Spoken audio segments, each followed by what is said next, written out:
Good morning, good afternoon, good evening ka-crypto. Welcome sa ating Business Open presentation about sa robotic cryptocurrency trading. Maaaring napunta ka dito dahil may nag-send sa'yo ng video na to, no? Ito kasi ang first step para magka-idea ka about RoyalQ automated cryptocurrency trading. Before ko explain sa'yo yung RoyalQ, may konting trivia lang ako. Paano ba tayo napunta sa cryptocurrency? Let's start po sa evolution ng pera. We have bartering. Ito ang kauna-unahang medium of exchange po natin. Kung baga palitan gaya ng karne sa gulay, isda sa bigas, ito yung pangunahing bayad ng unang panahon.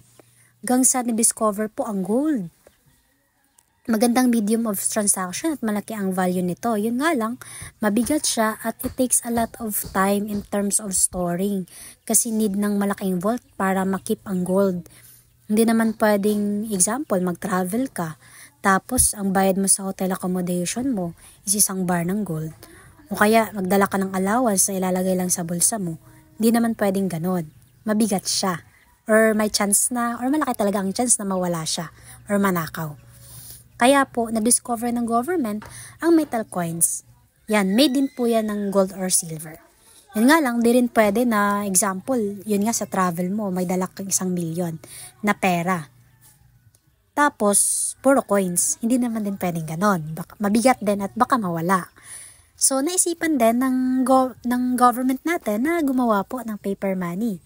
Ito yung banknotes na tinatawag or yung fiat currency.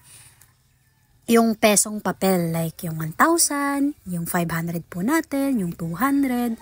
Ito yun kung saan piniprint po ng Bangko Sentral. Yan, so nag-evolve po ang technology natin at na-discover itong mga plastic cards na kung saan pwede pa lang ang pera natin ilagay sa card. Ito yung mga ATM, debit credit cards na ginagamit natin ngayon. Going back po sa 2020 pandemic, sabi na ang pera ay isa sa dahilan na mabilis kumalat ang COVID virus, kaya tayo nag-lockdown at di na makapunta sa mga bangko, ATM machine, or sa mga pera padala po. Tama po ba? Kaya po nagkaroon ng mga electronic money. Ito na yung mga GCash, GrabPay, PayMaya, Lazada Pay, Shopee Pay, etc. Yung mga pera natin, ini-store natin sa isang mobile app at QR code lang ang pag-transact, like yung pag-send, pag-deposit, or pag-transfer. Ngayon na sobrang advanced ng technology, umusbong din po itong tinatawag na cryptocurrency. Ano yan? Yung cryptocurrency po is a digital currency. Ibig sabihin, currency siya. May value, in short, pera na virtual or intangible, hindi nahawakan. Dahil digital nga po. At ang kauna-unahang crypto po na naimbento ay sinatawag na Bitcoin. The first ever electronic peer-to-peer cash system introduced by a pseudonymous name Satoshi Nakamoto noong October 2008. Hanggang ngayon po, wala pong nakakaalam kung sino si Satoshi Nakamoto, kung individual ba to or group or organization. Ang goal ng Bitcoin is maging currency na direct po ang transaction from sender to receiver na hindi kailangan ng central authority gaya ng bangko. Pwede nyo po i-search ang white paper ng Bitcoin for the details po. Now, ang Bitcoin po is also known as the future of money. Comparable ang value niya as digital gold dahil nga yung price niya tumaas as time goes by. Nag-increase ang adoption like naging legal tender po siya, no? Halimbawa sa El Salvador noong 2021. Marami na ding companies na nag-accept ng Bitcoin as form of payment and up to this day po, since the inception, continue pa rin ang growth at adoption niya, lalo na po ang regulation. Compared po sa ibang mode of payment, gaya nitong mga fiat electronics money natin at plastic cards na ginagamit, nagkaka-encounter po tayo ng mga system maintenance, hindi kaagad na-withdraw ang pera natin, lalo sa mga bangko dahil marami pang documents na isasubmit, lalo na pag malaki ang withdrawals mo. Tama ba? O kaya po, malaki ang fees and charges and taxes po, lalo na sa mga remittances natin kung ikaw po ay OFW. Also po, ang pera natin, nagkakaroon po ng inflation. Pag tumaas ang demand, nagpiprint lang ang gobyerno ng maraming supply ng banknotes, no? Yung pera natin, para ma-address po yung demand. Kaya patagal ng patagal, bumababa ang value ng pera. No, bumababa ang purchasing power natin. Maaring sa ngayon, malaki ang kinmilyon mo na ipon, pero after 10 to 15 years, maliit na lang ang value niyan. Bumababa ang purchasing power natin bilang consumer. Yan po ang solusyon ng Bitcoin. Na maging mabilis, transparent, efficient ang mga transaction natin at appreciation ng price niya. Na patagal, no, malaki yung value. Katulad po ng lupa, hindi siya nagde-depreciate. So, ganyan po yung Bitcoin. Kasi nga, scarce yung supply niya. Meron lang po siyang supply na 21 million. Yan, no? Ngayon, ang underlying technology po ng cryptocurrency is sinatawag na blockchain technology. Ano po ito? Ito yung technology na kung saan nakarecord po ang lahat ng transactions. Ibig sabihin, ito ang tinatawag na distributed ledger. Parang mga accountant, no, may mga ledger yan sila, may mga accounting books sila or journal na kung saan doon nakarecord lahat ng transaction kung saan napunta ang pera. Ganon din dito, no? Pero high-tech at advanced na. Dahil ang blockchain ay mga transaction po dito hindi ma-cheat, hindi ma-hack, hindi matatamper. Dahil nakasecure yan sa tinatawag po na cryptography. Ginagamitan siya ng hashing function. May combination ng alphabet at numbers. Bago ka makapag-create ng bagong transaction, kailangan muna ng hashing function. Kaya mabilis po ang transaction. Dahil decentralized ang blockchain, hindi ito control po ng gobyerno or any middleman or intermediary. Ganun siya ka-safe na technology, kaya safe din po ang mga crypto transactions natin dito. Now, crypto lang ba ang gumagamit ng blockchain? Marami po, no? Katulad nito. So, halimbawa niya, nakita po ninyo, merong crypto like Bitcoin, Ethereum, XRP, Solana. Yan yung mga digital currency na naka-operate po sa blockchain. And then, we have decentralized finance, aka po, ito yung DeFi na tinatawag. As simple as ito yung mga exchanger or in layman's term, crypto bank. Dito natin iniimpok ang pera natin gaya ng fiat money natin, no, na may mga local banks tayo like BDO, Metrobank, RCBC, BPI, at marami pang iba. Sa mundo po ng crypto, sila yan, si Binance, Bybit, HTX, OKX, Kraken, and many more. Nasa 800 plus, if I'm not mistaken po, ang crypto banks na existing po sa market. Ganun na po kadami. Kasi madami ding cryptocurrency na nag-exist. There are around 20,000 plus existing cryptocurrency in the market po. Ganun na po kadami.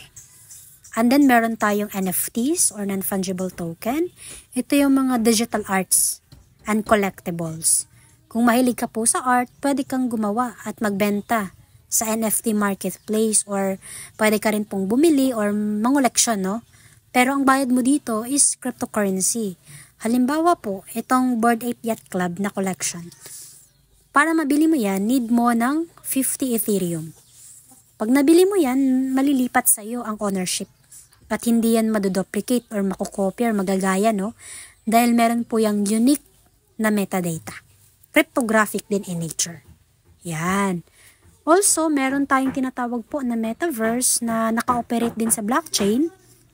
Ito po yung mga digital 3D universe, mga Web3 gaming po, virtual reality or augmented reality. Katulad niyan, mga wearable devices. Kung narinig nyo yung Bondi app, yan yung halimbawa ng metaverse. Pwede ka pong mag-create ng sarili mong mundo, no? Parang joke lang, no, yung pag-create ng sariling mundo. Pero totoo po yan sa metaverse. Mag-create ka ng sarili mong digital universe or digital economy. Pwede ka pong kumita dyan. Yan. So, ganun po aganda. Ganyan po kalawak ang blockchain. Now, I'd like you po to focus on cryptocurrency. Diyan po tayo magpo-focus. Yan po yung introduce ko po sa inyo, no? Sabi ko nga po, Bitcoin ang kauna-unahang cryptocurrency. Ito, pakita ko sa inyo, tinatawag na Bitcoin stock to flow chart or logarithmic chart or rainbow chart ang tawag ng iba. Kasi nga makulay. Dito makikita yung adoption at future ng Bitcoin. Like, mag-accumulate ako ng Bitcoin. Tatagal ba yan? Magkano maging value niyan? Ano ang future niya? Magkaka-benefits ba ako niyan in the long run kung mag-accumulate ako? So, ito yung model, no, para maintindihan natin yung potential price trajectory based sa scarcity ng Bitcoin. Yung historical price niya at paano natin matitik advantage ang market cycle niya. So, explain ko lang, no. Makikita niyo dito sa x-axis, it represents time or the halving year. Halving year, ito yung nakakat ang reward ng mga Bitcoin miners every 4 years. So, yung Bitcoin kasi merong halving season. Yan. So, at ang y-axis naman is yung price ng Bitcoin. Yan. So, first, itong Pioneers Era. Ito yung panahon ng initial creation ng BTC. Mga unang nag-adapt po, mga early adapters, mga Bitcoin enthusiasts. Dito rin nagkaroon ng Bitcoin Pizza Day. You can research kung ano yung event na yan, no? Di ko nahabaan dito. Daw makikita nyo sa era na yan na ang price ng Bitcoin from 0.01 centavos noong 2010, nag-peak siya noong around 2011 na sa around $15 yan. Pangalawa po, we have the speculators era. Ibig sabihin, dumami na ang nagka-interest sa Bitcoin. Maraming nag-speculate na investors at traders. Kaya umakyat dito ang price ng BTC sa $1,000 2013-2016 po, no? Nag-increase ang market activity at volatility dahil sa speculative trading. Then, meron pong retail traders era. Dito na-discover na mga retail traders or investors, mga maliliit po yan na negosyante, no? Na nakakaalam about Bitcoin dahil sa social media, public attention, no? Nag-all-time high ang BTC dito ng $20,000 from 10K to 20K ang peak. So, nag-explode ang market price 2016-2020 po dahil marami nang nakakilala kay BTC. Tumaas or mas lalong tumaas ang volatility niya dahil sa retail investors. Hanggang sa nagkaroon po ng corporations era, no? Dito, mga corporations or big companies na ang involved or nag-adapt ng Bitcoin. Gaya ng Tesla, MicroStrategy, BlackRock, mga institutional investors and corporations na po ang player sa market. No? Kaya dito, tumaas po ang corporate adoption, yung price levels niya. Kaya dito, nag-peak ang BTC ng $60,000. Merong price surge at mainstream acceptance na talaga ang Bitcoin. And then, ito po yung future. Yung government era. Kung saan nag-increase po yung involvement ng government dito in terms of impact and regulation ng BTC, yung market dynamics at yung price stability.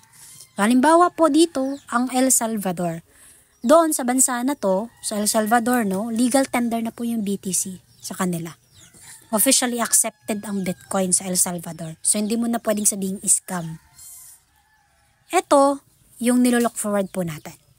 Na makita po ng government ang kagandahan ng Bitcoin, yung role ng government po dito is very crucial, no? So in terms of adoption, pag-uusapan dito yung regulation, yung taxation, and other policy decision po. Actually, nangyayari na siya. It's already happening, no?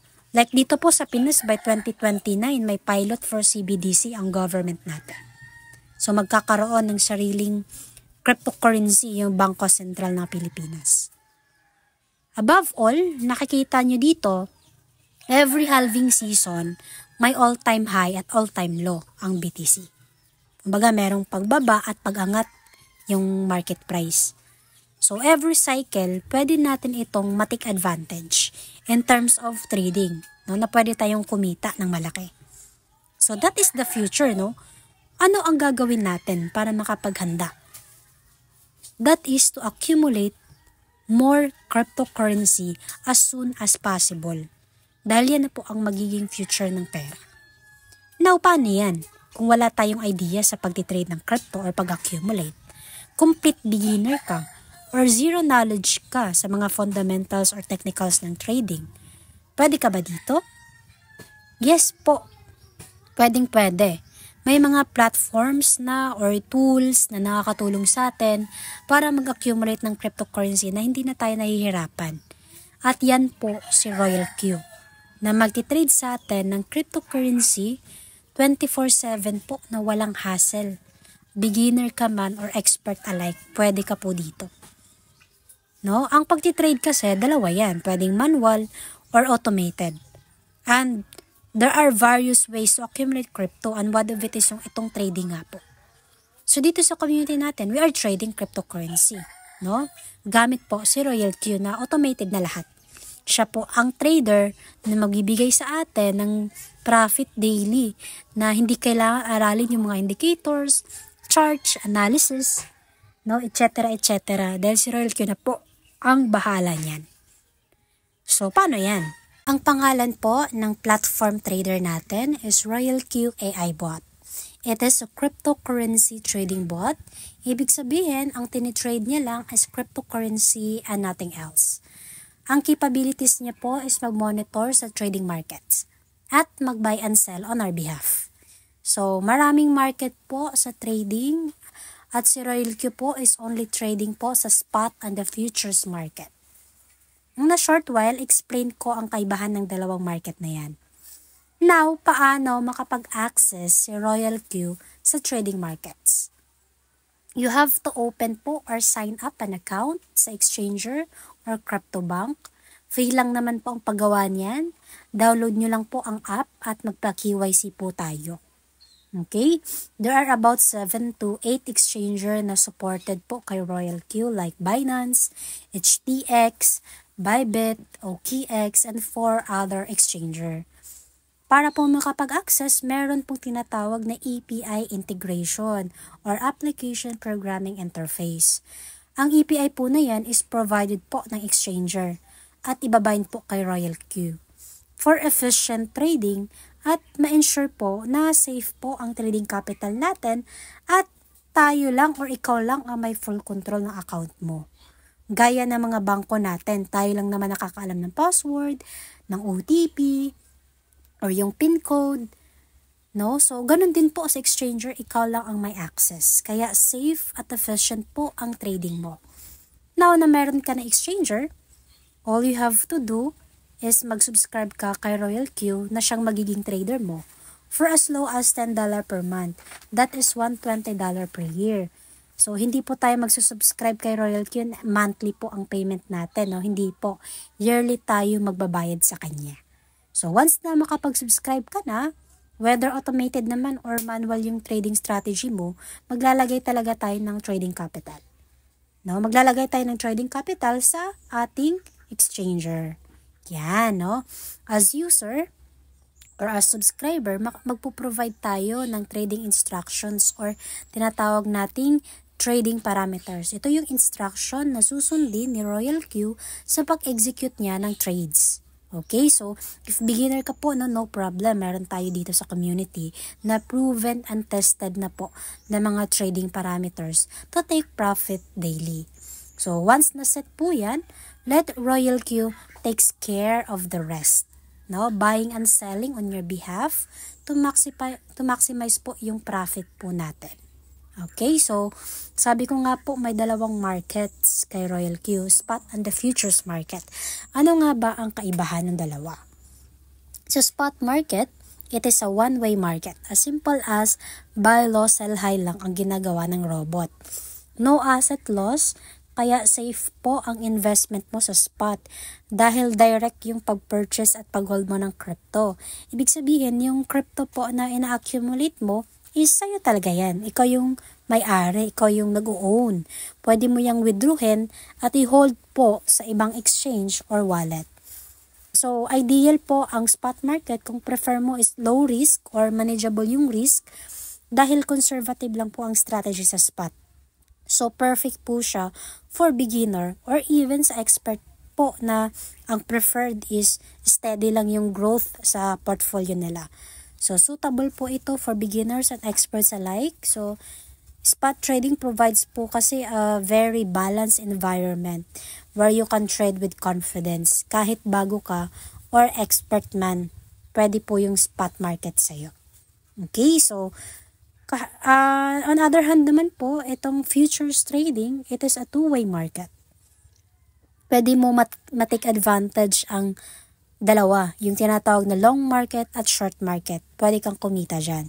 Sa futures market, it is more of a complex at higher yung level ng risk niya dahil it allows trading on margin. So, high returns ito. Despite sa risk niya na may potential ang futures for high returns, yung tinatawag na leverage, where you can buy small amount na pwedeng malaki ang returns or significant losses naman if hindi favorable yung market sa'yo. So, depende po yan. Pero yung leverage, rewarding yan kung magaling ka na trader na may well-calculated ka na strategy. Kaya kung matapang ka sa pag-handle ng liquidations, yung sunog, at emotions mo, dito ka sa futures market. Suitable for expert ang futures, no? Kung experienced trader ka na komportable ka sa pag-navigate ng volatility at complexities ng futures market. Okay, so sa RoyalQ bot naman kasi may flexibility talaga to yung pag-engage mo or paggamit mo sa kanya. Either market-based or your risk tolerance at trading experience. Sa RoyalQ naman nakadesign yan na ma-optimize ang strategies mo both po sa spot at saka sa futures market. Ensuring po na ma-maximize mo yung trading potential mo. So dito sa community natin, I'd like you to focus po on the spot market. Dito tayo naka-trade dahil karamihan sa atin is beginner talaga or ayaw mag-trade ng manual or wala experience sa pagtitrade manually.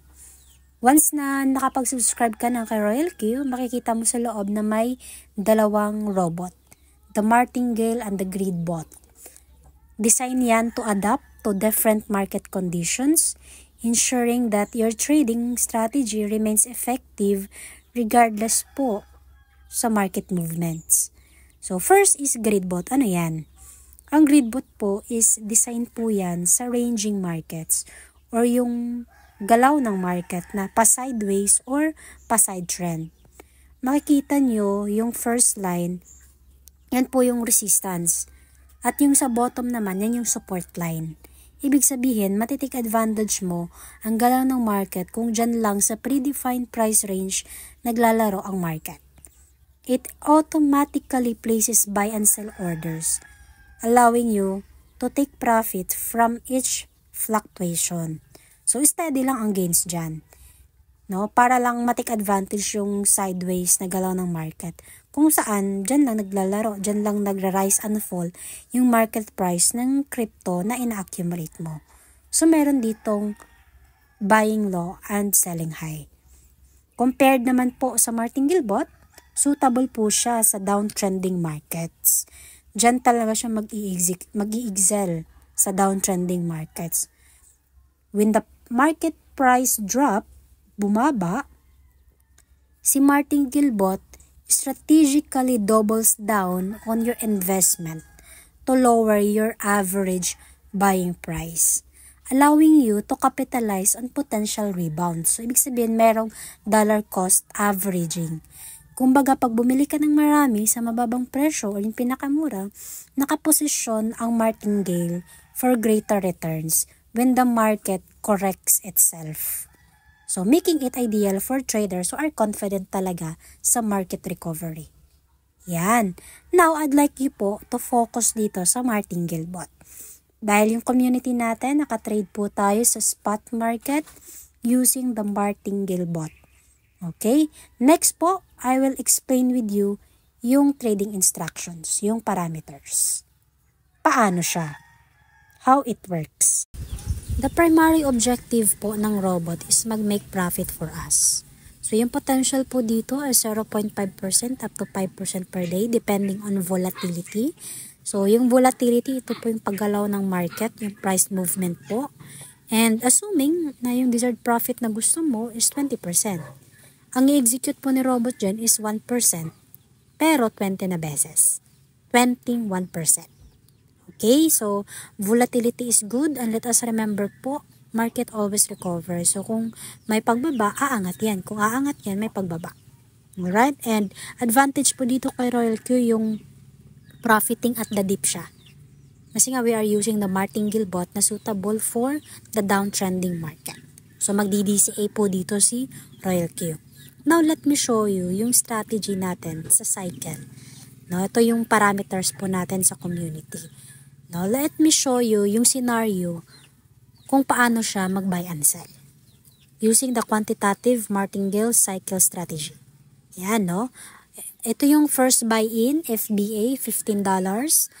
Yan yung minimum na first buy-in po kay Royal Q. Then, take profit natin, 1% to 3%. Let's just say 1% po ang ating gagawin sa example. And, TP na callback is 0.1%. TP means take profit. Buy-in callback, 0.3%. And AI margin call, dapat naka-off. Ang ibig sabihin ng margin call, ito yung pag-drop ng market, kung ilang percentage.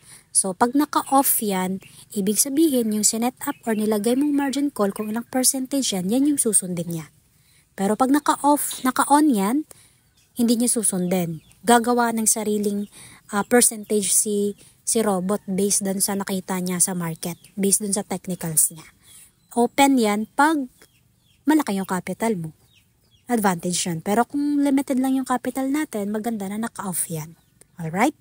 So, yung callback, mamimension ko kung ano yan. So, example po, no? Dito, nag-open tayo ng position, no? This is the preset price ng crypto na ina-accumulate mo. The first buy-in of $15. Ngayon po, umangat ang market ng up to 3%. So, the question is, magti-take profit na ba kaagad si Royal Q dyan pag na-hit na kaagad yung 3%? Hindi po, no? Meron tayong callback na tinatawag. Yan yung purpose ng callback kasi merong mga kunting paggalaw, no? Yung movement ng crypto na ina-accumulate mo. So, may nilagay tayong 0.1. So, pag na-trigger yan, dun na magsisell si Royal Q. Magti-take profit ka na dito ng 2.9%. So, ganun ulit, no? What if hindi lang umangat ng 3%, umangat na po hanggang 5%. So, hindi ka agad yan magsisell. Magti-trigger muna yan ng 0.1, kaya meron ka pong malinis na 4.9%. That's scenario number 2. Okay? So, what if naman po kabaliktaran yung mangyayari, no? Yung galaw ng market? What if pababa siya? So, ito po yun, no? Nag-drop ng 3%. So, that's your margin call number 1. Ngayon, bumaba pa ng mas bumaba, profiting at the dip. So, meron tayong buy layer 1.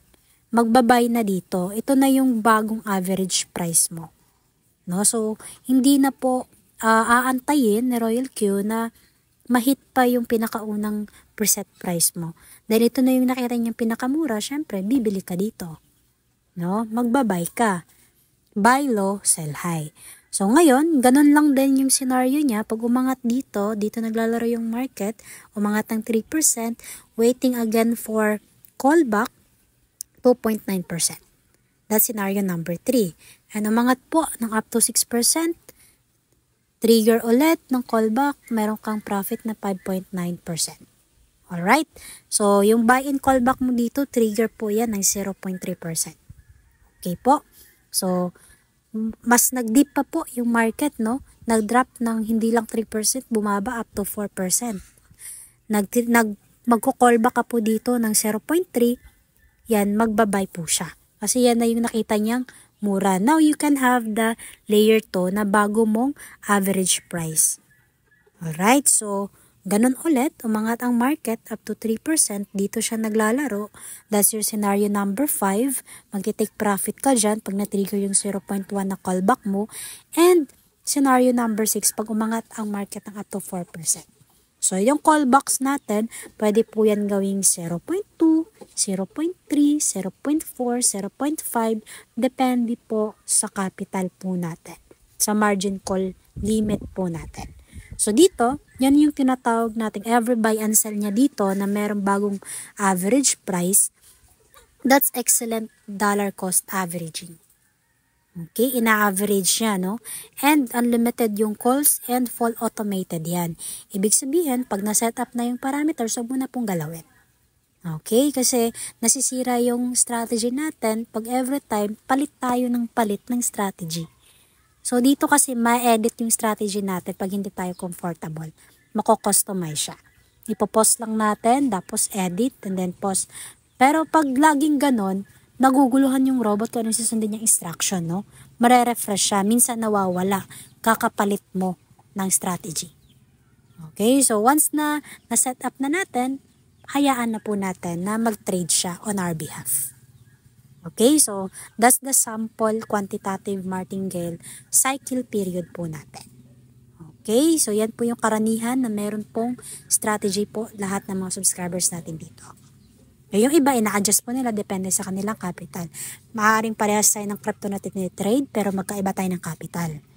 Parehas tayo ng strategy, parehas ng first buy-in, pero magkaiba tayo ng callback. So, kaya makikita natin na yung mga screenshots po nila sa group chat, in terms of profit, magkaiba po yung mga numbers, yung mga amount na naka-reflect. Kasi iba ng capital, iba ng crypto, iba yung market volatility, iba yung strategy.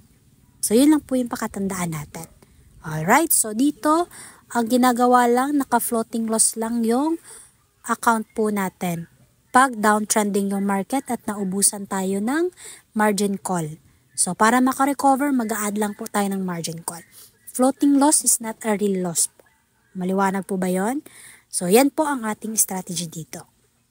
Now, why you should choose si Royal Q kumpara po sa ibang trading robot na existing sa market? Number 1 is may proven track record na si Royal Q. Kung gusto nyo na makita yung official website, ito po yun, no? www.royalqs.com. Marami kasing website si Royal Q na ginawa ng mga affiliate member for their growing team.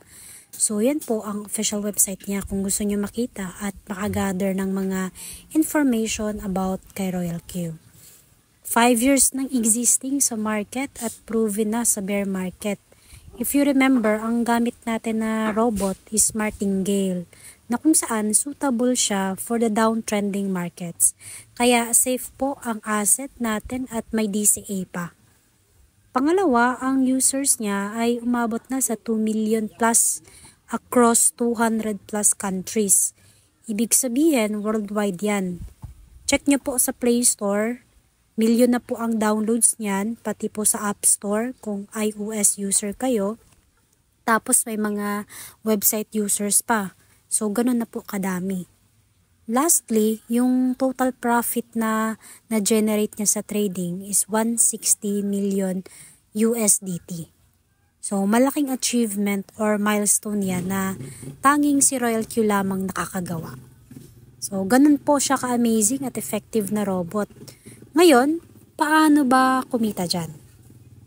May 2 ways po, no? Personal trading at team trading. Yan, no? Sa personal trading, may expert at beginner level. Kung expert ka, all you have to do is mag-subscribe kay Royal Q at ikaw mag-analyze sa market at mismong magbigay ng trading instructions or parameters. Kasi marunong kang mag-set at magbasa ng technicals and fundamentals. So, ikaw nakakaalam kung anong strategy ang mas bagay sa'yo na komportable ka. Kung complete beginner ka naman, all you have to do is mag-subscribe kay Royal Q and let the robot trade for you gamit ang aming strategy dito sa community. Like for example, sa team ko, Team Horizon, 2 ang strategy natin, cycle at one-shot strategy. Yung cycle, yung pinakita ko kanina na parameters na non-stop ang trading, 24/7. Nag-subscribe ka, naglagay ka ng capital, binind natin sa exchange, at sinet yung parameters na provided ng community. At hayaan mo na mag-trade si robot at magbigay sa'yo ng daily profit. Yan ang cycle strategy. Ano naman itong one-shot strategy? Ito yung once na nag-open ka ng position at nag-TP na, maku-close na yung position at mag-set up ka ulit. So, isang transaction lang to. Now, ang strategy natin sa one shot is 3%, 300 times signal strategy. Ano yan? Ito yung nagpo-provide ang team ng signals daily, 3 to 5 signals ang binibigay po natin. Sino nagpo-provide yan? Meron po tayong in-house na trading team, mga experts po. Sila ang nagbibigay niyan.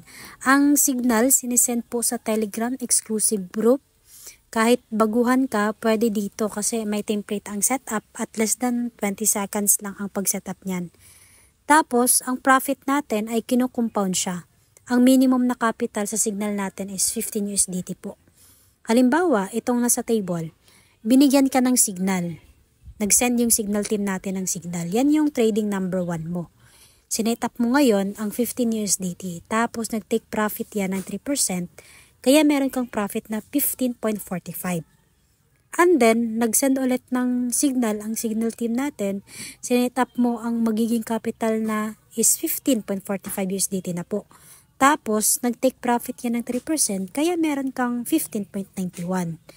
Nag-send ulit ng signal ang signal team natin. Number 3 na yan, no? Nag-set up ka, ang capital mo is 15.91. Nag-take profit ng 3%, meron kang 16.39. So on and so forth po, hanggang sa umabot ng 300 na beses na successful ang trades mo. From 15 USDT, magiging over $100,000 ang na-compound mong profit from 15 USDT na sinimulan mo. Ngayon, ang tanong, gaano katagal ma-achieve yan? Mga nasa 12 to 8 months or more than, depende po yan sa galaw ng market kung sinet na preset price ay na-hit ka agad. So, ilang percentage ba ang win rate ng signal nyo, ma'am? I would say nasa 90%, no? Low risk ang signal gaya ng cycle strategy natin. At based sa experience, lalo na sa akin personally, lahat ng signal na natitake ko is nadi-deliver naman. So I would say for me, 100% yung win rate. May mga signal na within 1 hour lang ang TP, meron ding umabot ng 48 hours, pag sobrang downtrend ng market, abutin pa ng 7 days, pero nadi-deliver siya. At the end of the day, no? So higit sa lahat, numbers don't lie po. Download lang kayo ng compounding calculator at kayo na mag-compute. At as long as may patience ka, di ka naiinip. Dahil normal naman sa market na may price fluctuations, may pag-angat at pagbaba. So, ang trading team natin, nagsisend din naman po ng weekly performance. So, malalaman natin kung ano yung signal na nadi-deliver at hindi pa nadi-deliver. And they will do recovery. So, ganun lang po, no? Now, disclaimer lang, kung magsisignal ka po, dapat kaya mong mag-provide ng time at effort. Ibig sabihin, online ka lagi kasi di natin alam anong oras ibabato ang signal. Advantage dito ang may prior trading knowledge din. Pag bago ka naman, as long as willing to be trained ka, mababait naman ang mga coach natin, masarap magturo pag ang tinuruan may willingness na matuto. Agree po ba? Yun, no? Ang signal po natin is another support system yan ng team. If capable ka naman na mag-provide ng more than 120 USDT na capital, recommended ko na mag-cycle ka na lang. Kung wala naman, magsimula ka po sa maliit, 15 USDT. Starts mo lang. Diyan naman lahat nagsisimula eh. Huwag natin pilitin na mag-provide ng malaking capital kung di naman kaya. Alright?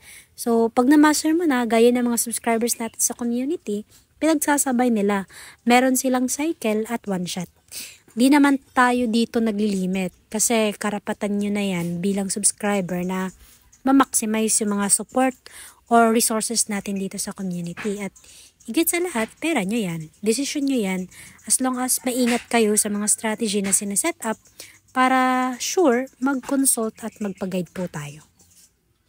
Maliwanag po ba? So, how to start dito sa signal natin?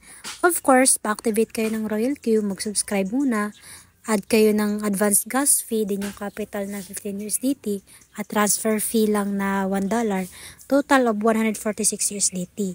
More or less na sa mga 8.5 yan sa peso.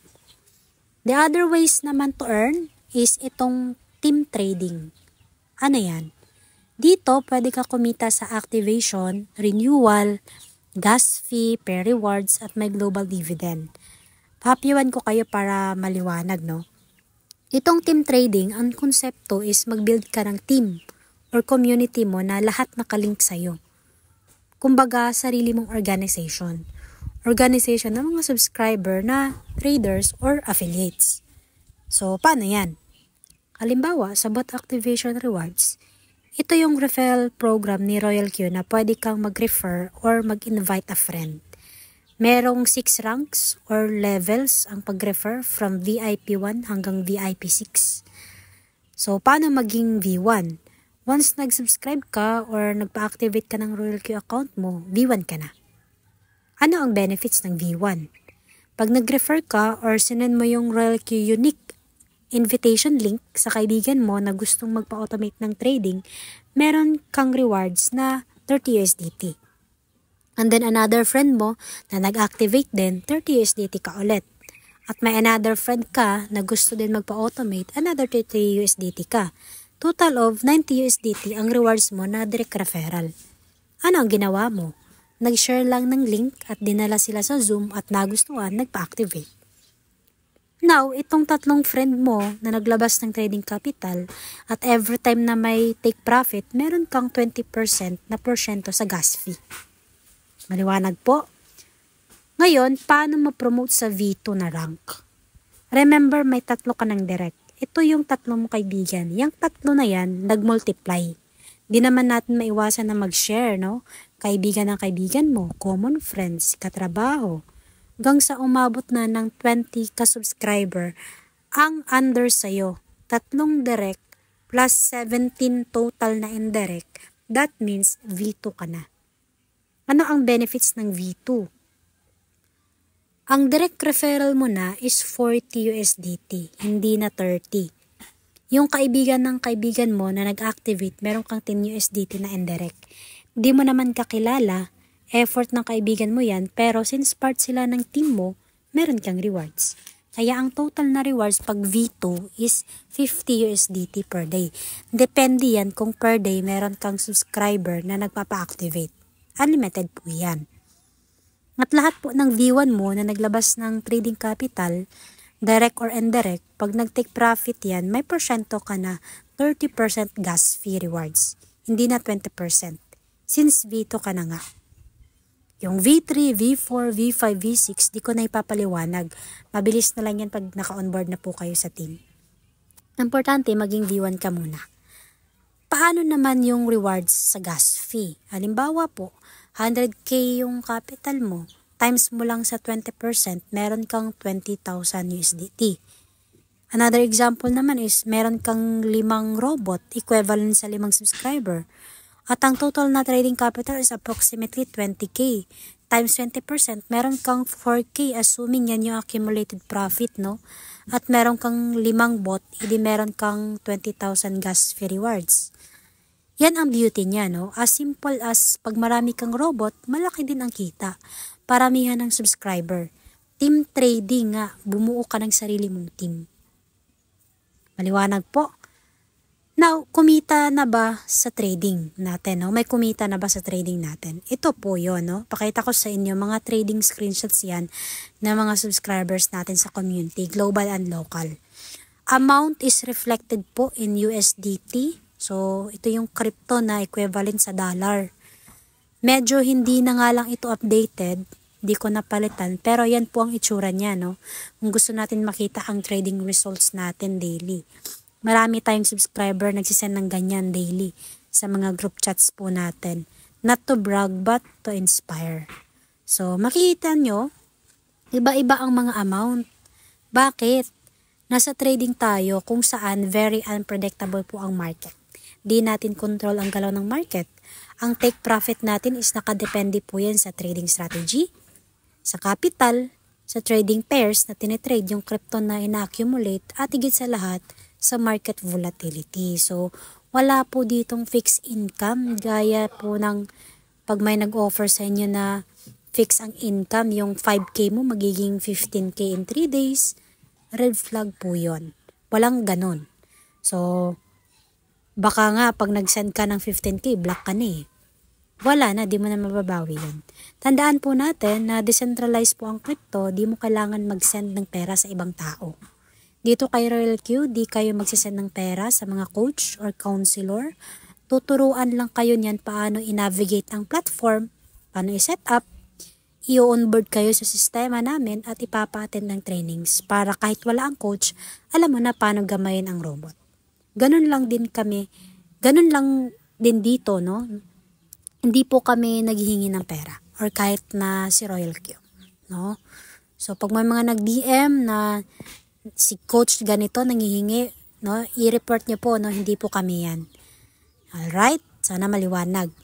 Ito naman is trading results pag malaki ang trading capital mo. Ito yung tao na ayaw mag-invite pero may kakayahan maglabas ng malaking capital. Pansin nyo, yung take profit niya is daily, hindi bababa ng $10,000. Kaya in 6 days lang ang kita niya is almost kalahating milyon sa pera natin.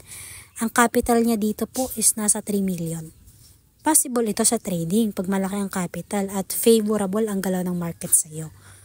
Kaya marami talaga ang yumayaman sa trading lalo na pag na-take advantage natin yung market cycle. Now, sa realidad po ng buhay, lalo na po sa negosyo, walang ganyang business, no? Lalo na sa traditional na mamuhunan ka ng 3 million tapos in 6 days may ROI ka agad. Magkaka-ROI ka mga nasa 5 years to 10 years pa bago maibalik ang puhunan mo. Depende pa yan sa takbo ng negosyo kung matumal yung bintahan. Mas lalong tatagal ang bawi ng ROI. Pero sa trading, pag malaki yung capital, mabilis mabawi. Mabilis din mawala pag wala kang alam kung paano siya i-execute ng tama. Agree po ba? So now, paano pag wala tayong malaking capital? Ito yung community building, yung sinasabi kong team trading na magbuo ka ng team or sarili mong community. Katulad nito, senior niya yung Royal Q invitation link sa 28 katao. 18 yung nag-activate, yung 10 nag-iipon pa. Long story short, yung 18 katao niya nag-multiply, naging more than 16K na yung community of traders and affiliates niya. And to tell you honestly, ang rank ng tao na to is V6 na. The highest rank sa referral program ni Royal Q. Ito yung V6 results niya. Ito ang kita niya sa pag-affiliate, hindi kasama yung personal trading po. Makikita nyo, more than $9,000 ang kinikita niya per day. In 1 week lang, ang kita niya is 38.96 million. At meron pa siyang global dividend na $65,000 last November 1 to 2021 yan. Lahat ng V6 kay Royal Q merong profit sharing na 5%. Kaya yan po ang nakatanggap siya ng dividend. Araw po yan ng patay. November 1. Akalain mo yun, no? So, ang tanong dyan, baka too good to be true naman po yan, ma'am. Well, hindi po. Ang konsepto kasi ng business ni Royal Q in terms of referrals is parang Netflix subscription. Si Netflix merong 200.37 million subscribers at ang premium na subscription niya kada buwan is $10 per month. So, kada buwan, kikita si Netflix ng 2.03 billion or 116 billion per month sa peso.